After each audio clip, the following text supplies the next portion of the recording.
Our guest on today's show grew up in farmland of Pennsylvania. In the 90s moved to New York City and fell in love with the gay, nighttime club culture.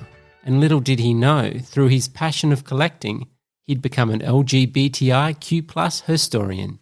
Welcome to LGBTI Conversations, David Canali. It's a pleasure to be here. Now, you've got a new book out called Getting In. Now, this is a bit of a history from the flyers you found during your time clubbing in New York in the 90s. Can you tell us a bit about it? Well, yes, I moved to New York in the beginning of the 90s, and I was just sort of coming out and trying to find sort of where I fit in.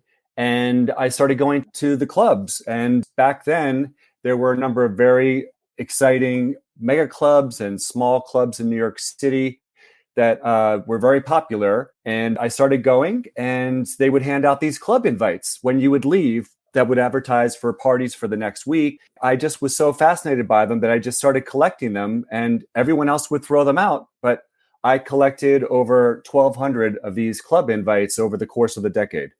Wow. And did you ever have any thought of what you may do with them in the future, or was it more just a collecting hobby kind of thing on the side? You thought they were cool, so you thought, I'll take them with me. I have to say I have a little bit of a hoarder in me, and I'm a pack rat, and I like saving things. So no, I didn't quite have a vision back then of what I might do with them. I just knew that I couldn't throw them on the sidewalk like everyone else. I thought that they were like mini works of art. Someone once said that you went from hoarder to historian. Is that a Yes. pretty correct way of putting it? I think so, because what ended up happening was they were in storage for many years. I showed them to a couple of friends, and they're like, David, what are you doing hiding these in your storage closet? You should be sharing these somehow with the world. And I thought of maybe doing some sort of a blog or some sort of social media page, but I thought, wait a minute, these are printed invites, and I should be doing something to celebrate the art of the printing process. And I think a book is really the way to go, because you can hold it in your hands just like you can hold these flyers in your hands. Now, it's interesting talking about hoarders and collectors. I've been told by my partner, who is a collector, not a hoarder. Now, I'm still trying to learn this myself. I'm only new to this because I'm a pretty minimalist kind of guy. There is a big difference.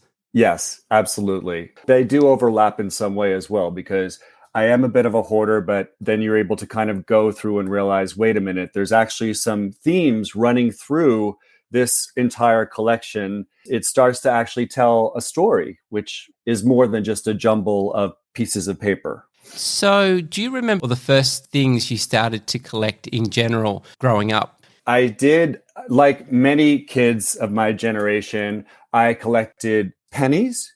And so I had these catalogs that you would actually be able to store the pennies in. And so I would go through change, like I'd even ask, friends and family just if I could go through their pennies, and I collected those. And then something else I collected was is a little strange back sort of in the 90s, was all of the pieces of paper from the guys that I would meet in bars and clubs where they would scribble their phone number down.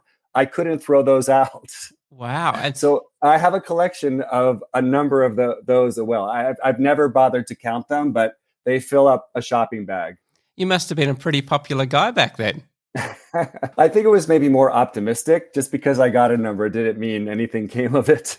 And that's a pretty great snapshot of the period too, because that's what used to happen back in the day. Someone used to write down their number if they were interested in you and gave it to you. Yeah, exactly. It wasn't like hit me up on Snapchat or Facebook or Instagram. It was actually a physical piece of paper and a number. And I suppose if there wasn't any of that around, well, you missed the opportunity. Exactly. So when you started to collect for the book, the flyers, do you remember the first one you ever picked up and thought, I'm going to start collecting these? I would say the first club that I ever went to that had the best flyers was a place in Manhattan called the Roxy. And it was very popular in the 90s. And they did have a gay night on Saturday nights. And this photographer, his name is Sean Khalil, took these photographs of these beautifully muscled, sculpted young men with their shirts off. I thought they were very artistic, as well as, beautiful and erotic, both at the same time. And so his club invites, I was very much drawn to. And so I started collecting, probably because of his style. So I suppose these flyers were also, it was part of advertising in a way to get you in. So the more attractive or the more outrageous it was, the more the people kind of, I suppose, read it. Exactly. And what I loved about them was, yes, of course, there were the muscular guys, but there were drag queens, there were club kids, DJs. I mean, it was a wide variety of images that they would use. And of course, celebrities, because many well-known celebrities would make appearances at clubs, or even if it was something like celebrating Madonna's latest album, maybe she wasn't going to perform there, but they always had a picture of her on these club invites. Or maybe it was parts of popular culture in New York. I mean, Broadway shows would be featured on these club invites. And then, of course, in the 90s, what was especially amazing for that time was it was during that peak of the AIDS crisis. And so most of these club invites, or many of them anyway, held benefits for AIDS causes like GMHC and ACT UP. And so they were benefits for these vital causes. And how many people actually paid interest in them? Like, looking at today's media and social media, you've got, as they say, about 30 seconds on an Instagram post for someone to engage, and they just move on to the next picture. What would you say people were doing with the majority of these flyers when they were getting them in the clubs? Kind of the same thing. They spent not even 30 seconds glancing at it, and they threw it on the sidewalk. Wow. So nothing much really changed in 20 years. I don't think so. I mean, of course, there might be, if it caught their eye, they maybe hung on to it. And the other thing was that there was a gimmick where some of them were actually, they acted as coupons for the next party. So it says, $10 admission, but it's $7 admission with this invite. So then you would hang on to it and then hand it over the next week when you went to the next party. Right. Okay. So it was a bit of a get you in now and get you up to the next place later on in the night. So tell us, what was going on in the clubbing scene in the 90s for those who weren't even born, who are listening, or for us here in Australia? What was happening? In New York in the 90s, one of the reasons why there were so many clubs in Manhattan was just that real estate was very inexpensive. It was, New York was just kind of coming out of the financial crisis of 1987. So real estate was relatively inexpensive. So you could have a club in a very prime location of Manhattan. And then what happened was, over the course of the decade, the mayor, his name was Mayor Giuliani, who decided to have a very, very severe crackdown on nightlife. And he started enforcing rules that hadn't been enforced in decades to help shut down the clubs. And zoning laws were changed. So all of a sudden, there were residential buildings being built in these more fringy areas where the clubs were. The community boards got much more power, and they drove the clubs out. So it really was, in the 90s, it was sort of the last gasp of the mega club in Manhattan. And do you remember the first time you went clubbing? You went out to a club? I turned to the Roxy because it was my favorite club, and it was the first one that I went to when I moved to New York. I also happened to live in the Chelsea area of Manhattan, which was known as the emerging gay center. And so it was only a 10-minute walk from my apartment. So that certainly made it attractive. But it was the kind of place where, especially in the early 90s, where you would go and you'd walk up this gradual staircase, because the building used to be a truck parking garage, and they just converted it into a club. And so you walked up this gradual staircase, which was the truck ramp, and you'd walk in, and all of a sudden you see this vast cavernous space that was the size of an American football field. And it was huge, and they had these two large bars that were oval shaped, flanking each side of the dance floor. They were full of, say, 5 or 6 very, very attractive dancers, male go-go dancers. And so you're walking in and the whole place is festooned with Mylar and balloons and drag queens running around. And you just felt like you were in this fabulous fantasy land. Because I suppose during that time in the 90s too, the whole homosexual thing, there was still pushback. It wasn't what it is today. So I suppose these nightclubs were queer clubs, and it was a safe haven for you to be who you are. Exactly. It very much so. And as I said, because I was just trying to find my way in terms of coming out, when I got to the Roxy, I just looked around and I saw all of these people and I was like, wait, so like all of these people are, gay or LGBTQ. And it just was amazing to see so many in one area. And it felt like I had found my tribe. So why do you think the mayor at the time wanted to clean it up? Was it because of the whole queer nightclub side of it, or was it just in general they wanted to develop New York and make it a cleaner, more prosperous city for the future? It depends on who you talk to. My own opinion was a lot of the latter, like they did want to clean it up, but I do think that there might have been a degree of homophobia as well. I think they might have been a little harsher on the gay clubs. Because what year are we talking here? We're obviously talking early 90s or mid 90s? Mid 90s, yeah. Like I guess he became mayor in 95, I think, 94, 95. By 2000, many of the larger clubs were gone. In my book, like there's probably like 8 or 9 mega clubs, not just gone. Buildings themselves have been knocked down and turned into luxury condos, many of them. Because not only in America, but here in Australia and throughout the world, real estate has literally gone through the roof. So areas that used to once be cheap to run businesses out of are completely out of the question now. And New York is probably one of the most expensive cities in the world. So yes, the chances of anything like that happening again it's probably never going to happen. Yeah, I doubt it. I mean, I happen to be fortunate to live in Manhattan downtown in walking distance to where these clubs were. And there's one area of New York City in Lower Manhattan called the Meatpacking District, where it literally was where the meatpackers used to be in the 30s, 40s, 50s, 60s, and 70s. And then they all got driven out during the 90s. And then so by the time, 2000 rolled around, it really started, all those businesses were gone. There were I think there are maybe 3 or 4 left right now.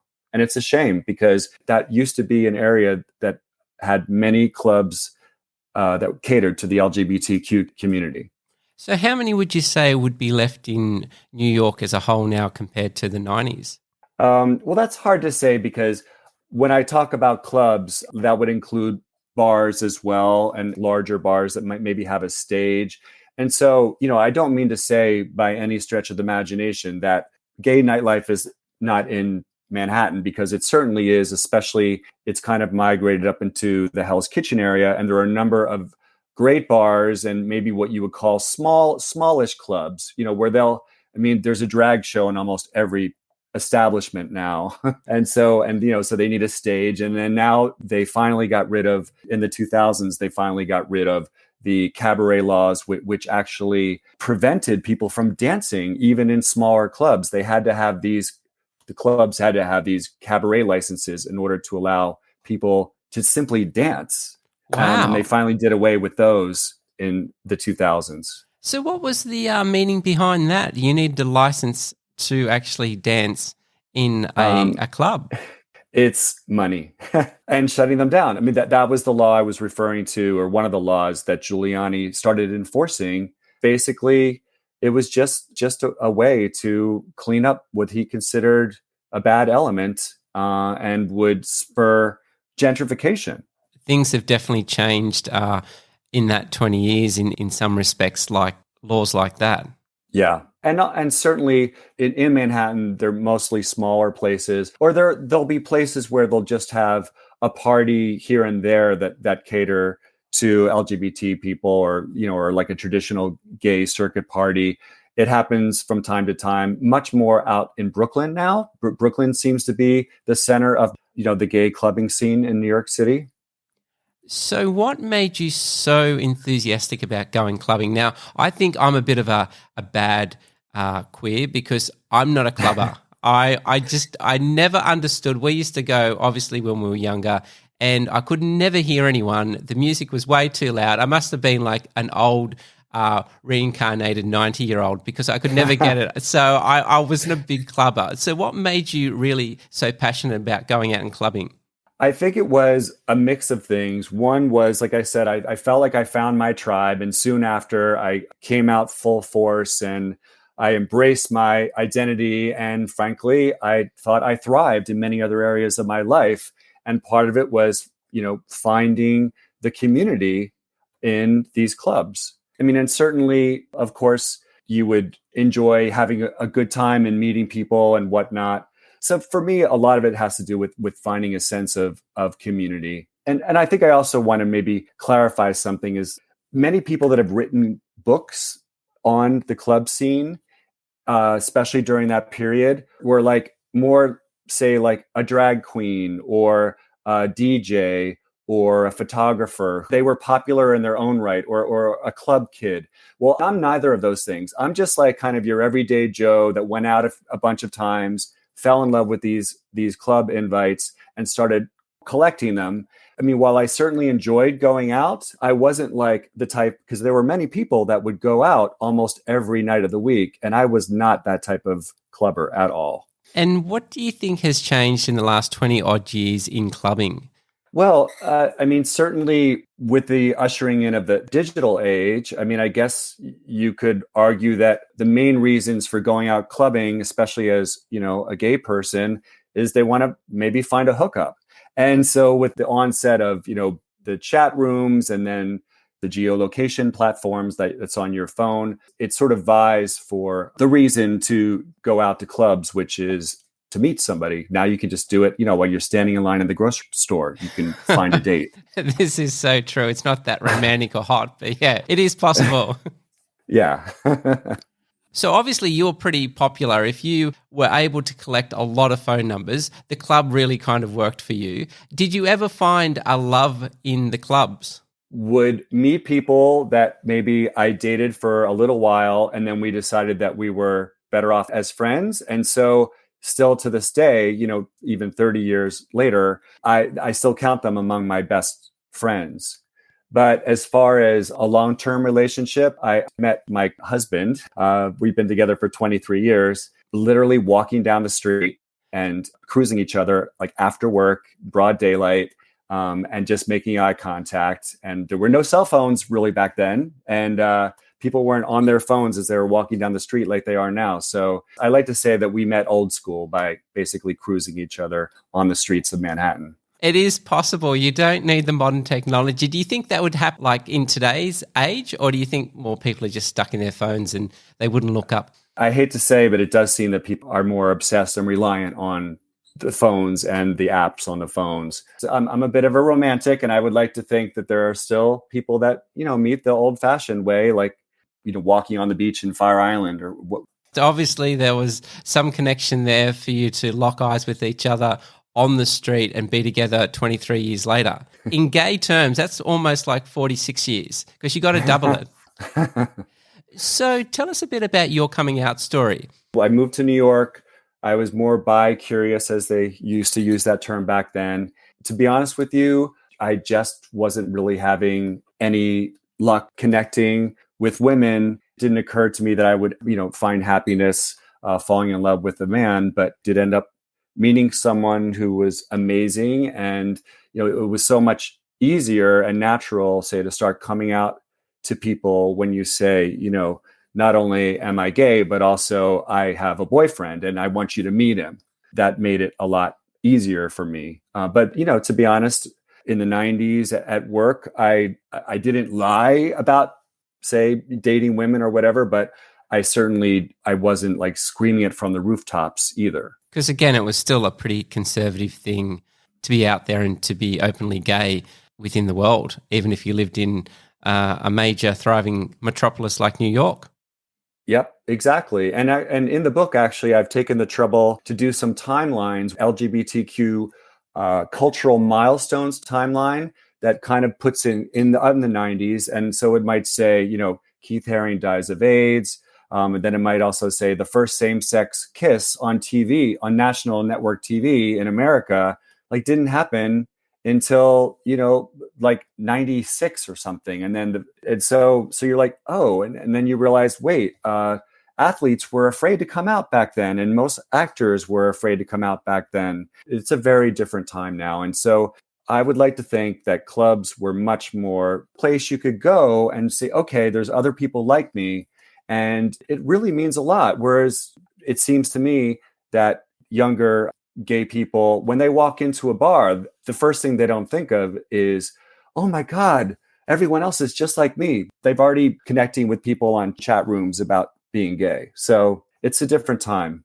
In the 90s too, the internet wasn't a thing. So if you were trying to find yourself, it was a completely different ballgame. Yeah, it was. I mean, obviously over the course of the 90s, I mean, the AOL chat rooms happened and other ones in other countries, obviously, but it still was in its infancy. It was nothing like it is today. Because we've still got the hangover from the AIDS pandemic that was going on in the late 70s and 80s too. So that was very close to the 90s. So there was probably still a lot of that hysteria in the general public anyway. If you really think about it, the first protease inhibitors were approved, at least in America, in 1995. And so before then, there were some medications, but a lot of people couldn't tolerate them and they didn't quite have it down to a manageable regimen. And so when people were tested positive, it was not exactly a death sentence, but it was very bleak until in the middle of the decade when these life-saving drugs became available. Because it blows my mind when you think of people like Freddie Mercury and stuff like that who was diagnosed in the 90s and passed in the 90s, and you think that was happening and it seemed so late in the progression of AIDS, like the 90s, it was this kind of another decade, but people were still dying during that time with no medications. Absolutely. Yeah, which is why, like I said, in this timeline, I put a few people who had passed in the, mostly in the early part of the decade, just to like really drive it home. Like we were very much dealing this. I mean, some of the club invites I have, like it'll say safe sex is hot sex. I mean, it was still very much that message. And using condoms, I mean, they started giving out condoms and pamphlets about safe sex, like in the clubs. And I mean, can you imagine that ever happening? Like in the 70s, like gay men wearing condoms? I mean, that was unheard of. And I suppose that was also helping the community doing that. So although it was a flyer, it was also educating, again, because there wasn't the internet so much around. It was another way of getting the word out there. Yeah, exactly. And speaking of, other sort of more serious, there's a chapter in the book that features activism, AIDS activism in specific, but also even other issues like getting out the vote. So in America, we had a presidential election in 92 where Bill Clinton was making all these promises to the gay community. But just the fact that he was mentioning the word gay during his campaign speeches was kind of like a miracle. And so there were club invites that had pictures of him. Like I went to a party at the Roxy where we just went to watch the returns of the election as a community. The clubs played more than just your usual role of places to seek pleasure. It was definitely a real community. So you did have the clubbing side of it, but then you also had education through the flyers that you collected, also the feel of community as well. Yes. And in saying that too, past presidents in that time, because Ronald Reagan, he didn't even mention the whole AIDS thing for, the first few years. He just swept it under the carpet. So exactly. For up-and-coming Clinton to actually talk about it like a normal politician, it was a pretty amazing thing for that to happen during that time. Absolutely. And, unfortunately, he, I guess, bit off more than he can chew when he made promises about banning the ban on gays in the military, and that turned into a huge debacle. He tried, and he utterly failed. Because, things like that were happening as well during that time, which is crazy to think. But that was a big thing, don't ask, don't tell. Yeah, Yep. And it was a compromise that unfortunately backfired because it actually ended up getting more gay people kicked out of the services before. It's interesting looking back, and it's only really been 20, 25 years. So much has changed for the better. I think we kind of forget the challenges we have won along the way. I totally agree with that. So what was the first thing you collected that was the most interesting thing? I feel like my favorite collection by far is these club flyers. And I chose about 230 of them for this book, but there's plenty of other amazing ones. So I'm thinking about maybe doing a volume 2.